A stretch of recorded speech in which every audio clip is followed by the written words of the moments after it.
Hello, lovely people of the internet. Welcome to a segment that I like to call Life After Lockdown. Us Indians have always been suckers for everything from foreign countries. Swiss liquor chocolate, Italian leather, American cheese, French wine, and Chinese mobile phones. We would always have one token white person at all our weddings. We would always try and be besties with that one cousin who went to UK, Canada, or the States for education. And whenever we saw white people in public, we would run towards them to show how woke, fancy, and well-informed about the rest of the world we were, in the hopes of cultivating a friendship with them and then invite them to be the token white people at our weddings. But with the global pandemic, all of that went for a toss. These days, the second we find out that a cousin is back from the States, we slam the door in their faces instead of taking boxes of sweets to their house and trying to get them to sponsor our visas. And when we see white people nowadays, we try to avoid them like the white plague. And I know I always keep taking a dig at the US and India, but what can I do? Our ties go really deep. Even in the midst of so many differences, we are similar in so many ways. We have different faces, but inside, we are same. Same, but different, but still same.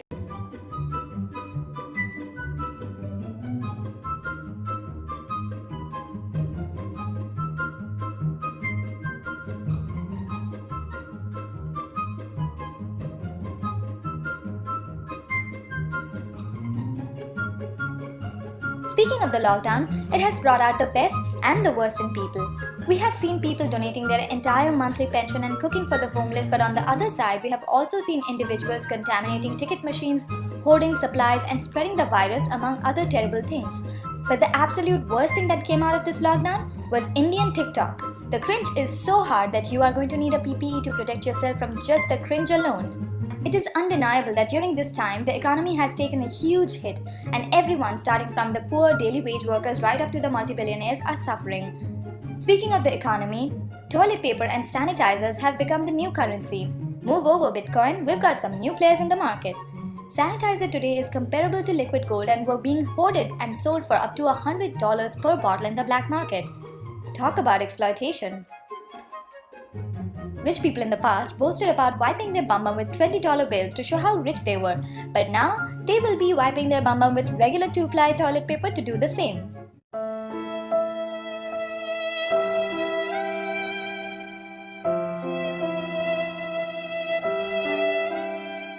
The economy took such a hit that prices of certain things went up by 500%, whereas certain other things were at an all-time low, such as oil. It had plummeted so hard that at one point it went below zero. To put it in layman's terms, during this time, if you wanted to buy some oil, the company would pay you to take it off their hands. And you know the demand for oil is low when even America didn't want any of it, and we all know how much they love them some oil. Now coming to the news that demands everyone's attention. What will happen after the lockdown has been revoked? How will the public transit function? How will we go back to work and cope with the new normal until a confirmed medicine or vaccine is out in the market? The rest of the world has recently started employing certain measures in the public buses, such as making it mandatory to be wearing masks while boarding the bus, using passes and QR codes instead of exchanging currency notes, and keeping a sanitizer dispenser to use when necessary. However, it is not possible to implement the same measures back home where I am from. The buses get so overcrowded that sometimes people might even sit on the engine or the luggage rack, and if they saw the bottle of sanitizer in a holder, they would probably just toss it out the window and rest one of their butt cheeks on it. Why waste perfectly fine real estate, right? In India, we have been brought up to believe in sharing and caring, and we didn't forget our values even during this age of a global pandemic. As a social distancing measure, when the alternate seats in every public space was marked inaccessible, guess what our folks decided to do? Expanding on the topic of social distancing, India, with its population of 1.3 billion people, most of which is concentrated in the big cities, will struggle with its social distancing norms quite a lot.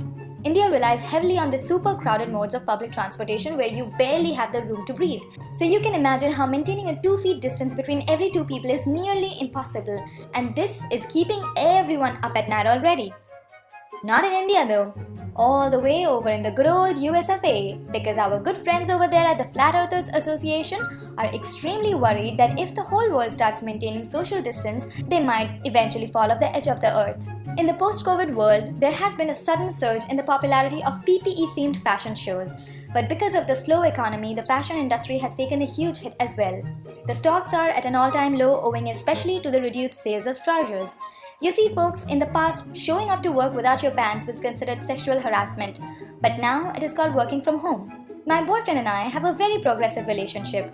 None of us wears pants in the relationship, since we both believe in equality, and also because we work from home.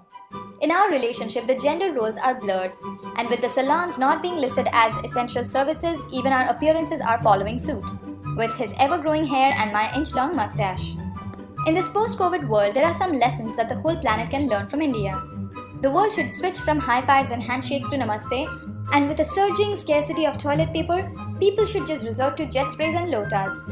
They should also start washing their hands before and after eating every single one of their meals and showing aversion towards one-night stands, not because of the fear of STDs or the social stigma, but because you don't know if the person you've been getting naughty with has been flouting their home quarantine. It is scary that the kids of this COVID world will grow up in the midst of severe trust issues and extended isolation, and that is sad. But I'm hopeful that at least they will grow up witnessing the tireless efforts of the healthcare officials, the scientists, the essential service workers, and the volunteers doing their part to mitigate the tough times. They will learn to care for their seniors and elderlies, and above all else, learn the value of the essential things in life, like family, health, food, shelter, and a year-long Netflix subscription. So to summarize, post this lockdown, the rules won't apply anymore. You will be in charge of your own personal health and well-being. So please carry masks, wash and sanitize your hands at any chance you get, and don't make the same mistake that these guys did.